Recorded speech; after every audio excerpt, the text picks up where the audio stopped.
Hello everyone. आपला अगोदरचा जो लेक्चर आहे AI governance and India's digital future, ते काही टेक्निकल कारणामुळं पुढे कंटिन्यू होऊ शकलं. त्याच्यामुळे आपण त्याचा हा पार्ट 2 राहिलेल्याचा बनवतोय. आपण कंटिन्यू करूयात. ठीक, याच्यातले बरेचसे टॉपिक जे कन्सेप्च्युअल ज्याला म्हणूयात आपण ते ऑलरेडी डिस्कस केलेले, तरी जिथं जिथं रिपीट होतील तिथे त्याला आपण डिस्कस करून घेऊया. डीपफेक्स अँड इलेक्ट्रिकल मॅनिप्युलेशन, आपण डीपफेक्स विषयी बोललेलो आहोत.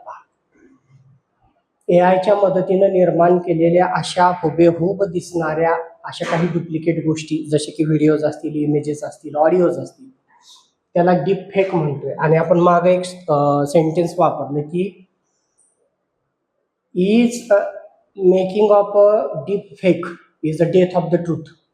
ठीक आहे, की डीपफेक बनवलं जाणं हे सत्याचा मृत्यू आहे का, एवढे हुबेहूब ते त्याच्याजवळ जाते आणि आपल्याला फसवते. कन्व्हिन्सिंग ऑडिओ व्हिडिओ डुप्लिकेशन्स, त्याला डीपफेक म्हटलं. इलेक्ट्रिकल, खास करून रेग्युलर आणि टाइमली अशा प्रकारचे इलेक्शन्स होणं ही लोकशाहीचा आत्मा आहे असं म्हटलं तरी काय वावगं ठरणार नाही. आणि अशा इलेक्ट्रोल सायकल्सना जर मॅनिप्युलेट केलं गेलं या डीपफेकच्या मदतीनं, तर तो लोकशाहीच्या मुळावरच घाव घातल्यासारखा प्रकार असेल. काय काय कशासाठी केलं जातं बघा. वेगवेगळ्या राजकीय पक्षांच्या नेत्यांची आवाजांमध्ये असेल, इमेजेसचा उपयोग करून असेल, व्हिडिओजमध्ये असेल, त्यांचा वापर करून लोकांची दिशाभूल करण्यासारखं मटेरियल जे आहे ते ऐन निवडणुकांच्या काळामध्ये, लाईक कशासाठी बघा, म्हणजे यांचा उपयोग करून काय काय केलं जाऊ शकतं ज्यानं लोकशाही धोक्यात येते. डिप्रेस वोटर टर्नआउट, म्हणजे लोकांनी अशा प्रकारचं मानसिक वातावरण निर्माण करणं, अशा प्रकारचं बातम्या पेरणं, पसरवणं, की त्याच्यामुळं लोक जे आहे ते निराशेच्या वातावरणात जातील आणि ते मतदानाकडे फिरकणारच नाहीत, की आता ह्याच्यात काही अर्थ राहिलेला नाही, याच्यात भाग घेतला काही न घेतला काही फरक पडत नाही. अशा प्रकारची मानसिकता बनवण्याचं काम याच्या मदतीनं केलं जाईल. Fabricate scandals out of thin air, म्हणजे जो एखादा मुद्दा कुठं नव्हताच त्याला अचानकपणे क्रिएट करणं, आणि हे जे अचानक सडनचा फॅक्टर आहे त्याच्यामुळं लोकांना एकदम आश्चर्यचकित करून सोडणं आणि त्याला रिॲक्शन द्यायला वेळच न ठेवणं, अशा प्रकारच्या काही गोष्टी, विवादास्पद गोष्टी अशा निर्माण करायचा प्रयत्न करणं, की त्याची सत्यासत्यता तपासायला सुद्धा लोकांना वेळ मिळणार नाही आणि त्यांनी त्यांच्या त्या मानसिकतेतच जे काय असेल ते निवडणुकीची प्रक्रिया पूर्णपणे पार पडेल आणि निघून जाईल. म्हणजे थोडक्यात हातची वेळ निघून जाईल आणि डेमोक्रेसीचा एक खूप महत्वाचा इव्हेंट जो आहे तो बोगस होईल. ठीक आहे. त्याच्यानंतर इन्स्टंटली शॅटर्ड पब्लिक ट्रस्ट, अतिशय घातक गोष्ट आहे. पाहिजे public trust in legitimate state institutions, लोकशाही ज्याच्यावर उभा आहे अशा संस्थांच्या बाबतीत लोकांच्या विश्वासाला तडा जाईल अशा प्रकारच्या गोष्टी ह्या डीपफेकच्या माध्यमातून पसरवल्या जातात. याचाच अर्थ deepfakes are doing nothing but shattering the very much basis of the democracy, ज्याला डिव्हास्टेट करण्याचं काम याच्या मदतीनं केलं जातंय. आणि त्याच्यामुळं एआयचा दुरुपयोग, एआयच्या बाबतीमध्ये कुठल्याही प्रकारची कायदेशीर तरतूद नसणं ही किती घातक गोष्ट असू शकते ते आपल्याला याच्यावरून बघायला मिळेल. Algorithmic polarization and echo chambers काय असतात बघितलं आपण, की आपल्याला आपण जे लाईक करतोय, आपण जे रिपीटेडली पाहतोय, तशाच प्रकारचं मॅटर रिपीटेडली आपल्याला देत राहणं. आणि त्याच्यामुळं होतं असं की एखादा व्यक्ती आपलीच मतं कशी योग्य आहेत असा स्वतःचा समज करून घेत जातो. आपल्यापेक्षा भिन्न मतांच्या लोकांच्या गोष्टी ऐकणं, बघणं किंवा त्यांना सहन करणं, या सगळ्या गोष्टी हळूहळू कमी होत जातात. याचाच अर्थ तो व्यक्ती आपल्या मतांच्या बाबतीत कट्टर होत जातो आणि त्याच्यामुळं समाजात दुही पसरवणं सोपं होऊन जातं. लक्षात घ्या, लोकशाही ही जी गोष्ट आहे ती मुळातच वैविध्याला सामावून घेणारी गोष्ट आहे. विविध मतांना, वेगवेगळ्या प्रवाहांना सामावून घेणारी आणि त्याला सहनशीलतेनं समजून घेत पुढे चालणारी प्रोसेसमध्ये डेमोक्रेसी आहे. परंतु अशा प्रकारच्या अल्गोरिदमनं प्रोड्यूस केलेल्या इको चेंबर्समुळं माणसं जी आहेत ती आपल्या विश्वातच रममाण होतात. फक्त आपलं तेच खरं समजायला लागतात आणि सामाजिक पातळीवर दुसऱ्यांच्या मताविषयी, आपल्यापेक्षा वेगळ्या मताविषयी एक असहिष्णुतेचं वातावरण जे आहे ते निर्माण होत आहे. आणि त्याच्यामुळं ही गोष्ट जी आहे, ड्रायव्हिंग रॅडिकलायझेशन, कट्टरता ज्याला म्हणतो आपण, की यानं मजबूत व्हायचा प्रयत्न केला मजबूत करायचा प्रयत्न हे अल्गोरिदम करते आणि त्याच्यामुळं ही जास्त घातक गोष्ट ठरते. Hyper customized echo chambers, customize म्हणजे ते बोललोच आपण, तुम्हाला जे आवडते तशा प्रकारचं डिझाईन करून रिपीटेडली सर्व करत राहणं. फॉरेन इन्फॉर्मेशन वॉरफेअर विषयी सुद्धा बोललो, की मग अशा प्रकारे सगळा डेटा गोळा करून तुमच्या देशाचा जो शत्रू असेल, तुमच्या समाजाचा जो शत्रू असेल, तुमच्या लोकशाहीचा जो शत्रू असेल, असं परराष्ट्र तुमच्या देशाच्या सॉव्हरेनिटीला धक्का पोचवण्यासाठी त्याच्यात ढवळाढवळ करणं, त्याला अतिशय सोपं वातावरण तुम्ही हातानं करून देताय. आता ॲज अन ॲडमिनिस्ट्रेटर आपलं काम फक्त प्रॉब्लेम आयडेंटिफाय करणं असत नाही, लक्षात घ्या. तर असलेल्या समस्येवर उपाय काय, तर आपला पुढचा राहिलेला मुद्दा जो आहे तो या सगळ्या आतापर्यंत डिस्कस केलेल्या समस्यांवरचा उपाय काय ते आपण डिस्कस करूया. थरोड सरांनी याला 5 पिलर फ्रेमवर्क असं म्हटलेलं आहे, परंतु मी असं सजेस्ट करेन की त्यांची ही 5 पिलर तर महत्वाचे आहेतच, परंतु यात आणखीन काही वेगळ्या आस्पेक्टनं काही गोष्टी ऍड करता आल्या तर आपण आपल्या आन्सरच्या दृष्टीनं इकडून तिकडून शोधून ऍड केल्या पाहिजेत. त्यांच्यातल्या ज्या त्यांनी सजेस्ट केलेले 5 महत्वाचे पिलर्स काय आहेत बघा. एक आहे राईट बेस्ड फ्रेमवर्क उभा केलं पाहिजे. राईट बेस्ड फ्रेमवर्क म्हणजे काय, की जसं कॉन्स्टिट्यूशन मध्ये असते की तुमच्या एखाद्या अधिकाराचं उल्लंघन झालं तर त्याच्या विरोधात न्याय मागता तुम्ही, की माझ्या राईट्सचं उल्लंघन झालेलं आहे, याचा अर्थ त्याला त्याच्या मागं कॉन्स्टिट्यूशनची पॉवर आहे, तुम्ही त्याला अपील करत असता. तशा प्रकारची गोष्ट आत्ताच्या या ऑनलाईन प्लॅटफॉर्मवरच्या वेगवेगळ्या गोष्टींच्या हननामध्ये वापरता येत नाही, तर त्याचं डिझायनिंग तसं करायला पाहिजे असं ते सजेस्ट करतायत. काय करायला पाहिजे, ऑनलाईन प्लॅटफॉर्म्सवर ह्युमन डिग्निटी सांभाळली जाईल अशा प्रकारचे कायदे केले पाहिजेत. डेटाची ऑटोनॉमी, एखाद्या व्यक्तीचा कुठलंही सोशल प्लॅटफॉर्म वापरत असतानाचा डेटावर स्वतःचा कंट्रोल असायला पाहिजे. आता बऱ्याच वेळा ते फॉर्मॅलिटी म्हणून करतात पहा, जसं की तुम्ही एखाद्या पेजला ओपन अप केलं की तिथं कुकीज विचारते की अलाव करा, मला परमिशन द्या, ह्याची परमिशन द्या, त्याची परमिशन द्या, लोकेशनची परमिशन द्या, आणि याच्यातून तुमच्या प्रायव्हसीला कळत न कळत कुठंतरी कुणीतरी इंट्रूड करत असतं, त्याच्यात घुसखोरी करत असतं. ते जास्त कडक केलं पाहिजे. आणि कन्सेंट प्रोटोकॉल सगळ्यात महत्वाची गोष्ट आहे.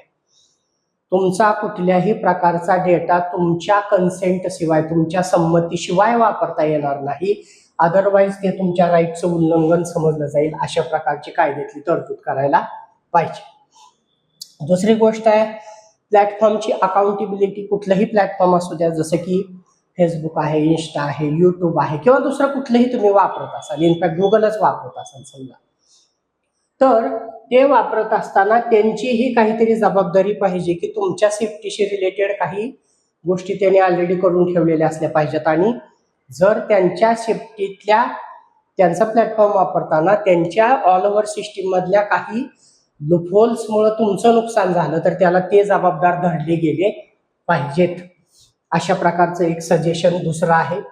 त्याच्यानंतर तिसरी गोष्ट आहे फ्री स्पीच प्रोटेक्शन.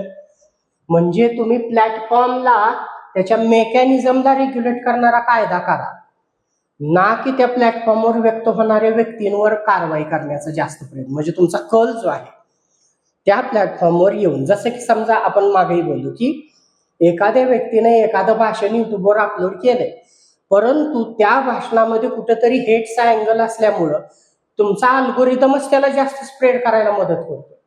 आणि समाजामध्ये का तर मानवी प्रवृत्ती अशी आहे की विवादास्पद गोष्टींकडे लगेच लक्ष जात. जसे की तुम्ही अनेक व्हिडिओचे हे पण बघा, थंबनेल्स पण बघा, की चटकन तुमचं लक्ष जावं आणि एक निगेटिव्ह प्रकारची क्युरिओसिटी तुमच्या डोक्यात निर्माण व्हावी, अशा प्रकारचे टायटल्स असतात. आणि अशीच व्हिडिओज जास्तीत जास्त हा अल्गोरिदम स्प्रेड करतो. त्याच्यामुळं त्या प्रकारचे व्हिडिओजना प्रमोट करणाऱ्या अल्गोरिदमचं मेकॅनिझम बदलण्यासाठी तुम्ही आग्रह धरला पाहिजे कायदा करताना, ना की एखाद्या व्यक्तीनं त्या प्लॅटफॉर्मवर काय अपलोड करावं किंवा काय बोलावं याच्यावर बंधन घालण्याकडे कल कमी असला पाहिजे. दुसरं आहे मीडिया लिटरसी, जसं याला म्हटलं आपण डिजिटल सिटिझनशिप. एखाद्या देशाचे नागरिक म्हणून वावरत असताना आपल्या हक्क आणि अधिकारांविषयी जसं सजगपणाने तुम्ही काम करता, त्याचबरोबर चांगला सिटिझन तो असतो जो लोकशाहीमध्ये सजग राहतो, निवडणुकांमध्ये ऍक्टिव्हली पार्टिसिपेट करतो, प्रश्न उपस्थित करतो, आर्ग्युमेंट्स करतो, डिबेट्स करतो. अशा प्रकारे या डिजिटल प्लॅटफॉर्म्सला वापरताना सुद्धा लोकांनी एक चांगलं सजग नागरिक, जसं की आपल्याला जर वाटतं की ऑनलाईन प्लॅटफॉर्मवर आपल्या प्रायव्हसीचं उल्लंघन होऊ नये, आपल्या प्रायव्हसीला हनन काही होऊ नये, कुठल्याही प्रकारची हार्म आपल्याला पोहोचू नये, तर हीच गोष्ट आपल्यामुळे दुसऱ्यांना त्रास होऊ नये याची सुद्धा जाणीव ठेवून अतिशय सजगपणानं कसं हे प्लॅटफॉर्म्स वापरावेत याच्याविषयी स्टेट बॅक्ड एज्युकेशनल इनिशिएटिव्ह गव्हर्नमेंटनं आपल्या नागरिकांना जास्तीत जास्त डिजिटल प्लॅटफॉर्मसाठीचं साक्षरता, त्याचं नॉलेज देण्याचा आणि त्यांना ट्रेन करण्याचा प्रयत्न करायला पाहिजे. त्याचबरोबर बैल गेला झोपा केला, नुकसान झाल्यानंतर काही उपाययोजना करून काही उपयोगाचं नाहीये. काल परवाचीच सुप्रीम कोर्टाची गव्हर्नमेंटकडे विचारणा आहे, लक्षात घ्या की एखाद्या व्यक्तीच्या अतिशय महत्वाच्या गोष्टींचं जर हनन, जसं की एखाद्याला जीविताचा धोका, एखाद्याला रेप थ्रेट, एखाद्याच्या डॉक्सिंग म्हटलं आपण की एखाद्याच्या मुलाच्या शाळेचा पत्ता कोणीतरी ऑनलाईन प्लॅटफॉर्मवर स्प्रेड केला आणि धमक्या दिल्या, तर अशा इमर्जन्सी सिच्युएशन्समध्ये काहीतरी कारवाई तातडीनं, नुकसान होण्याच्या अगोदर कारवाई तातडीनं करण्यासाठी काही यंत्रणा उभा करता येईल का? आत्ता ज्येष्ठ परवाची सुप्रीम कोर्टाच्या समोरची ही केस आहे, लक्षात घ्या. आणि त्या अनुषंगाने इथं म्हटलेलं आहे की मग अर्ली वॉर्निंग सिस्टीम असली पाहिजे, इन रिअल टाइम काम करणार. एखाद्याला ऑनलाईन थ्रेट दिली गेली आणि किंवा एखाद्याचा अतिशय इंटिमेट असा काही डिफेक्टचा काशाला पण व्हिडिओ वगैरे बनवला आणि तो स्प्रेड व्हायला लागला, तर त्याला पसरण्याच्या अगोदर कमीत कमी वेळेत कमीत कमी जागीच कसा आळा घालता येऊ शकेल, अशा प्रकारची काही यंत्रणा उभा करता येऊ शकेल का? हे वरचेच 5 जे मुद्दे आहेत ते इथं टॅब्युलर फॉर्म मध्ये दिलेले आहेत. तर या 5 पिलरच्या मदतीनं आपण कायदे कसे बनवावेत आणि या सगळ्या गोष्टींना स्वतःच्या कंट्रोलमध्ये कसं ठेवावं पॉझिटिव्हली, ही गोष्ट करू शकतो असं थरूर सरांचं म्हणणं आहे. दुसरं, या सगळ्यातून काय लक्षात आलं की बाबा कंटेंटवर आळा घालण्यापेक्षा त्याच्या मेकॅनिक्सवर आळा घालण्याचा जास्त प्रयत्न केला पाहिजे. प्रोएक्टिव्ह डिफेन्सेस, जसे की नुकसान व्हायच्या अगोदरच अर्ली वॉर्निंग सिस्टीम उभा केली पाहिजे. सिटिझन्सना जास्त सजग केलं पाहिजे की हे सगळे प्लॅटफॉर्म्स वापरताना काय सावधगिरी बाळगायला पाहिजे. त्याचबरोबर India's AI adoption global leader. Global leader का म्हटलंय वर, पण आपल्या टायटलच्या सेकंड लाईन मध्ये हे गेलेलं आहे पहा.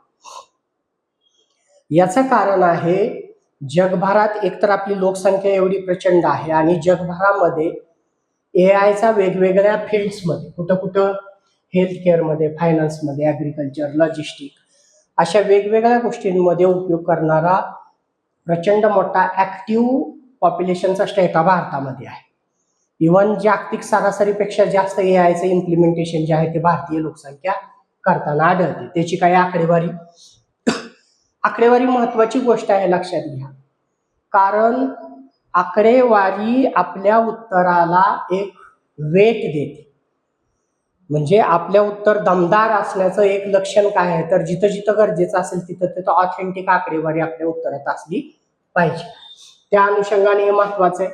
जागतिक पातळीवर साधारणतः सरासरी 26% लोकसंख्या जी आहे ती याचा उपयोग करते. तीच गोष्ट इथं भारतात 30% आहे पहा. आणि अमेरिकेनंतर भारत हा दुसरा सगळ्यात मोठा ChatGPT यूज करणाऱ्या युजर्सचा बेस असणारा देश आहे. ती ही आकडेवारी इथं आहे. US मध्ये 32% आहे एआय वापरणारी, इंडियामध्ये 30% आहे, चायना 28, ग्लोबल ॲव्हरेज 26. मग आता एवढी मोठी जर पॉप्युलेशन तुमची एआयचा यूज करते आणि त्याचं इम्प्लिमेंटेशन करते, तर याचा अर्थ जागतिक पातळीवर एआयशी संबंधित कुठलीही घडामोड जर होत असेल, एखादी इन्स्टिट्यूशन उभारली जात असेल, एखादा कायदा करण्याचा विचार होत असेल आणि तिथे 4 देश जमा होऊन काहीतरी डिस्कस करत असतील, तर अशा ठिकाणी तुम्ही ऍबसेंट राहून चालणार नाही. कारण तुम्ही ऍबसेंट राहिला तर ते जे काही कायदे बनवतील, नियम बनवतील, ते इनडायरेक्टली तुमच्या संमतीच्या शिवायच तुमच्यावर लागू होतील. आणि एवढी मोठी पॉप्युलेशन जर तुमची त्याच्यामध्ये पार्टिसिपेट करत असेल तर तुम्हाला त्याचा निगेटिव्ह फटका बसल्याशिवाय राहणार नाही. आणि याच्यामुळं एक अतिशय महत्वाची घडामोड जी घडली ती इथं आपल्या निदर्शनाला आणून दिली गेलेली आहे. काय? नोव्हेंबर 2024 मध्ये सॅन फ्रान्सिस्को मध्ये international network of AI safety इन्स्टिट्यूटचं उद्घाटन झालं आणि एवढ्या मोठ्या महत्वाच्या घडामोडीमध्ये भारत अनुपस्थितीत होता. ही अतिशय सिरियस गोष्ट आहे, लक्षात घ्या. Global AI governance and safety institute participation India absent आहे तिथं. आणि हे फॉरेन पॉलिसी आणि टेक्नॉलॉजी गव्हर्नन्सच्या केसमध्ये हे एक प्रकारचं स्ट्रॅटेजिक हर्डल ठरू शकतं. अशा प्रकारची उदासीनता आपल्यासारख्या प्रचंड मोठ्या डेटा असणाऱ्या देशाला परवडणारी नाही. त्याच्यामुळे अशा कुठल्याही इंटरनॅशनल घडामोडीमध्ये आपल्या देशानं ऍक्टिव्हली पार्टिसिपेट व्हायची जी गरज आहे ती इथं अधोरेखित होते. ठीक आहे. कंपॅरेटिव्ह डेटा ओव्हरव्ह्यू काय? या मगाची जी सॅन फ्रान्सिस्को मध्ये मीट आहे तिथं 15 देशांनी सहभाग घेतला. इंडिया त्याच्यात ऍबसेंट होता. जगभरामध्ये AI शी संबंधित इंटरनॅशनल अशा 8 इन्स्टिट्यूट इस्टॅब्लिश झाल्यात आणि भारतात एवढ्या मोठ्या प्रमाणामध्ये सेकंड लार्जेस्ट पॉप्युलेशन यायचे अडॉप्टेशन करत असताना मात्र आपल्या इथं अशा प्रकारची कुठलीही इन्स्टिट्यूट इस्टॅब्लिश झालेली नाही, जी करण्याची गरज आहे. आणि ती मगाशीच बघितलं आपण की टेक्नॉलॉजीचा डेव्हलपमेंट व्हायचा पेस, स्पीड आणि कायदा निर्मितीचा वेग ह्या 2 अतिशय विषम अशा गोष्टी आहेत आणि ती उशिरा होऊन चालणार नाही, लक्षात घ्या. याचा वेगवान घोडदौड जी आहे तिचा वेग लक्षात घेता आपल्याला हे लवकरात लवकर आणि अतिशय इन्क्लुझिव्ह अशा पद्धतीचे एखादी इन्स्टिट्यूट उभा करण्याची गरज आहे आणि इंटरनॅशनल लेवलवर त्याला कम्युनिकेट करण्याची गरज आहे. दुसरा प्रकारचा काय धोका? ऍक्च्युली हा पॉईंट जो आहे तो वर टाकू शकता तुम्ही की AI गव्हर्नन्स बनवण्याची गरज काय. तर AI मधून काही अतिशय डेंजरस अशा काही गोष्टी घडल्या त्याची ही केस स्टडी आहे. पहा, जेमिनाय जे की गुगलचं AI आहे त्यांनी काय केलं की नोव्हेंबर 2024 मध्ये त्या चॅटबॉट बरोबर एक पर्सन जो आहे तो युनायटेड स्टेट्समध्ये, अमेरिकेमध्ये एक अतिशय वयस्कर व्यक्ती त्याला आपल्या वयामानानुसार आलेल्या समस्या आणि त्याच्यावर उत्तर विचारत होता. आणि मग त्यांनी सगळं सांगितलं की मला वय वाढेल तसं अशा अशी इश्यू यायला लागलेत, हे व्हायला लागले, हे ते व्हायला लागले. तर ते सगळं ऐकून घेतल्यानंतर त्या जेमिनाईनं त्याला सजेस्ट केलं की तुमचे प्रॉब्लेम खूपच जास्त आहेत आणि तुम्ही ह्या धर्तीवर भार असल्यासारखे आहात, तुम्ही मरून जा. आणि ऑब्विसली ही सिरियसली गोष्ट आहे, शॉकिंग गोष्ट आहे. आणि त्याच्यामुळं अशा AIच्या संबंधित जर हे उद्या एखाद्या नकळत्या लहान वयाच्या मुलाला जर असा प्रकारचा काही सल्ला दिला आणि त्यांनी तो मनावर घेतला तर याचे घातक परिणाम होऊ शकतात. त्याच्यामुळं अशा प्रकारचे आपण ह्याच्याशी रिलेटेड हे जर फेल गेलं, ह्यानं चुकीचं काय सांगितलं तर तिथं AI रिस्क मॅट्रिक्स टर्म बघितली, पहा ती हे आहे, लक्षात घ्या. AI फेल झाल्यानंतर काय प्रकारचे डिझास्टर्स परिणाम होऊ शकतात त्याची ही एक अतिशय चांगली गोष्ट, चांगलं एक्झाम्पल आहे. आता AI वरनं जिओ पॉलिटिक्स चालू झालेलं आहे. US एक्सपोर्ट कंट्रोल्स म्हणजे काय? तर या टेक्नॉलॉजीशी रिलेटेड काही गोष्टींचं एक्सपोर्टेशन जे आहे ते चायनाला करू नये अशा प्रकारची बंदी घालणारा एक आदेश जो आहे तो अमेरिकेनं आणला. आणि त्याच्यामुळे काही सॉरी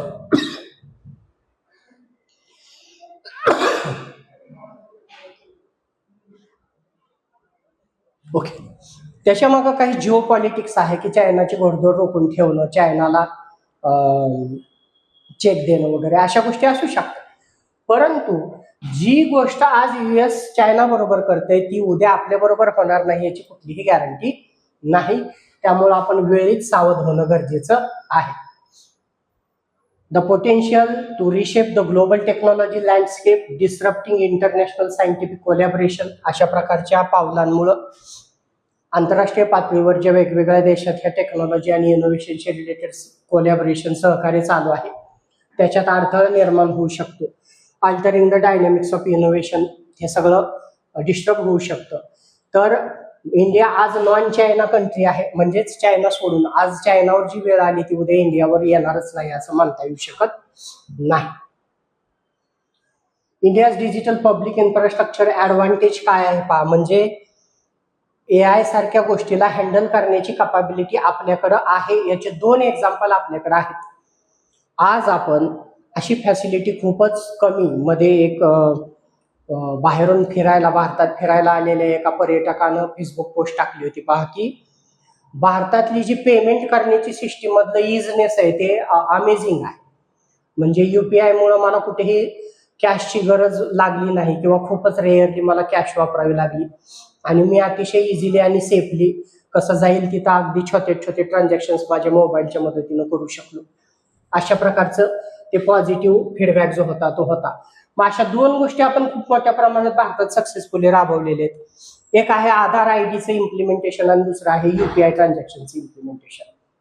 हे प्रूव्ह करतं की आपल्याकडं एवढ्या मोठ्या प्रमाणामध्ये या सगळ्या गोष्टी इम्प्लिमेंट करण्याची ॲबिलिटी, टेक्निकल ॲबिलिटी आहे, कॅपॅबिलिटी आहे. आणि त्याच्यामुळं अशा प्रकारच्या आणखीन नव्या नव्या इनोव्हेशन्सच्या थॉट लिडर होण्याची जी चान्स आपल्याकडे आहे तो इंडियानं गमावता कामा नये. Constitutional imperative for AI governance, आपण बोललोच की इन्स्टिट्यूट तर उभा करायला पाहिजे, पण राईट बेस्ड ज्याला म्हटलं, फक्त रेग्युलेटरी कायदे करून कामाचं असणार नाही. एखाद्या अधिकाराचं, जसे आपले पार्ट 3 मध्ये कॉन्स्टिट्यूशन मधले अधिकार आहेत, त्याचं हनन झालं तर आपल्याला कॉन्स्टिट्यूशनचा पॉवर आपल्या माग आहे as an individual, as a citizen, की तुम्ही तुमच्या अधिकारांविषयी भांडू शकता, बोलू शकता. असेच कॉन्स्टिट्यूशन मध्ये पॉवर, लोकांना पॉवरफुल करणारे काही कॉन्स्टिट्यूशनल कायदे बनवण्याची गरज निर्माण होते. AI governance rights to constitutional level, not regulatory. फक्त रेग्युलेटरी असून त्याचा उपयोग असणार नाही, ते जास्त इफेक्टिव्ह ठरणार नाही. त्याचबरोबर एक एक्झाम्पल आहे की बाबा राईट टू अनमॅन्युप्युलेटेड इन्फॉर्मेशन, असा जर कायदा केला की कुठल्याही प्रकारची छेडछाड न केलेली किंवा चुकीची, ज्याला आपण मागे एक शब्द वापरला डिसइन्फॉर्मेशन, अशी जर कुणी आणली तर त्याच्यावर कॉन्स्टिट्युशनली राईट बेस्ड अशा प्रकारचा अधिकाराचं उल्लंघन करण्याचा, कंप्लेंट करण्याचा, कोर्ट पुढे त्याच्या विरोधामध्ये ती चालवण्याचा अधिकार जो आहे तो अशा कायद्यांनी सिटीजन्सना मिळेल. आणि हे एक प्रकारे एक्सटेन्शन ऑफ फंडामेंटल राईट्स असेल आणि तरच त्याला वेट येईल. Extension of the fundamental right to life, liberty and free expression, त्यातलाच हा एक प्रकार असेल. आणि त्यामुळं फक्त त्याला रेग्युलेटरी न ठेवता त्याला कॉन्स्टिट्युशनल अशा प्रकारचं वेट किंवा कॉन्स्टिट्युशनल अशा प्रकारचं इम्पॉर्टन्स दिलं गेलं पाहिजे. डेमोक्रेटिक गव्हर्नन्स झालं पाहिजे AIचं. म्हणजे काय की AI संबंधित कुठल्याही प्रकारचे कायदे बनवताना ते फक्त बंद खोलीमध्ये कंपन्यांचे प्रतिनिधी, सरकारचे 2-4 प्रतिनिधी बसलेत आणि त्यांनी डिस्कस करून कायदे केलेत, असे कायदे बनवले जाऊ नयेत. पार्लमेंटमध्ये प्रॉपर डिस्कशन करून सगळ्यांची मतं घेऊन अतिशय सखोल चर्चा घडवून आणून मग ते कायदे केले जावेत, तरच ते डेमोक्रेटिक पद्धतीचं गव्हर्नन्स असेल. Technology must serve collective will of people, not corporate oligarchy. मुठभर लोकांच्या सत्तेच्या हितसंबंधासाठी किंवा मुठभर लोकांच्या फायद्यासाठी ह्यांनी काम करू नये. टेक्नॉलॉजीनं सर्वसामान्य आणि मोठ्या प्रमाणात, जास्त प्रमाणात लोकांच्या इच्छा आकांक्षांना न्याय द्यावा. हे सेंटेन्स आपलं क्वेश्चन असू शकतं पहा. क्वेश्चनच्या पोटेन्शियल, मेन्सचा क्वेश्चनच्या पोटेन्शियलचं हे सेंटेन्स आहे. दुसरंही एक सेंटेन्स येईल पुढे, 2-3 सेंटेन्स तिथेही बोलूयात आपण. इंडियाज पाथ फॉरवर्ड 3 इम्पेरेटिव्ह, महत्वाच्या गोष्टी काय आहेत पहा. इमिडिएट, हे खूप महत्वाचं, याला अजून डिले करून चालणार नाही. अदरवाईज टेक्नॉलॉजी कुठे निघून गेलेली असेल आणि तुमचं अपरिमित कधीही न भरून येणार नुकसान झालेलं असेल. दुसरा स्ट्रॅटेजिक, ग्लोबल जे स्टँडर्ड मागाशी बघितलं की त्या कॉन्फरन्समध्ये, त्या इव्हेंटमध्ये इंडिया पार्टिसिपेटर्स नव्हता, अशा प्रकारची चूक करून चालणार नाही. आपल्याला आपल्या देशाची इंटरेस्ट जर प्रोटेक्ट करायचे असेल तर आपल्याला अशा ग्लोबल प्लॅटफॉर्म्समध्ये सहभागिता दर्शवावी लागेल. कॉन्स्टिट्यूशनल बोललोच आपण आत्ताच वरच बोललो की याला कॉन्स्टिट्यूशनचं वेट दिलं पाहिजे, फक्त हे रेग्युलेटरी राहून चालणार नाही. बर, आता ऑल ओव्हर याच्यातून काय कळलं आपल्याला? ग्लोबल, हे सेंटेन्स आहे पहा की जे आपला क्वेश्चनचं सेंटेन्स आहे. जर तुम्ही in global politics you are either at the table or on the menu. तुम्ही जे काय आता मगाशी म्हटलं कॉन्फरन्स भरली, सगळे लोक तिथं बसले डिस्कस करायला. तुम्ही तुमचे काही ओपिनियन्स आणि सजेशन्स घेऊन जर तिथं गेला नाहीत तर तुम्ही त्या ग्लोबल प्लॅटफॉर्मवर तिथं टेबल म्हणजे खाण्यासाठी जमलेली माणसं, तर तुम्ही खाण्यासाठी असणार नाही तर लोक तुम्हाला खातील. याचाच अर्थ काय? ते काय असेल ते रूल्स रेग्युलेशन्स बनवतील आणि त्याचे परिणाम तुमच्या देशाला भोगावे लागतील. त्याच्यामुळं तुम्ही टेबलवर असलं पाहिजे, अदरवाईज तुम्ही मेन्यूमध्ये जाल म्हणजे दुसऱ्यांच्या डिसिजनचा तुमच्यावर ऍडव्हर्स परिणाम होईल. हे पण सेंटेन्स आहे क्वेश्चनचा. India must act now to shape AI's future rather than be shaped by it. त्यांनी तुमच्यावर परिणाम करण्याच्या ऐवजी तुम्ही अशी काही पावलं उचला की तुम्ही त्याच्यावर परिणाम करू शकता, तरच याच्याशी रिलेटेड तुमच्या भविष्याचा काहीतरी फायदेशीर गोष्ट त्याच्यात होईल. अदरवाईज तुम्ही त्याच्यातून बाहेर फेकले जाल आणि एवढ्या मोठ्या पॉप्युलेशनचा असलेला कंट्री आणि एवढ्या मोठ्या युजर्सचा असलेला कंट्री, एवढ्या मोठ्या डेटाचा सोर्स असणारा कंट्री या सगळ्या प्रोसेसमधून बाहेर फेकला जाईल आणि जिओ पॉलिटिकली तुम्ही जगाच्या नकाशावर अनइम्पॉर्टंट म्हणून तुम्हाला न विचारताच गणले जाल. अशा करूयात याच्याशी रिलेटेड काही महत्वाचे मुद्दे आणखीन जर आपल्याला इन्क्लूड करता आले पुढच्या काही लेक्चर्समध्ये तर करूयात. पण हे आहे तेही मुद्दे असाच्या असा मेन्सचा क्वेश्चन म्हणून आपण बघायला हवे. ओके, थांबूया.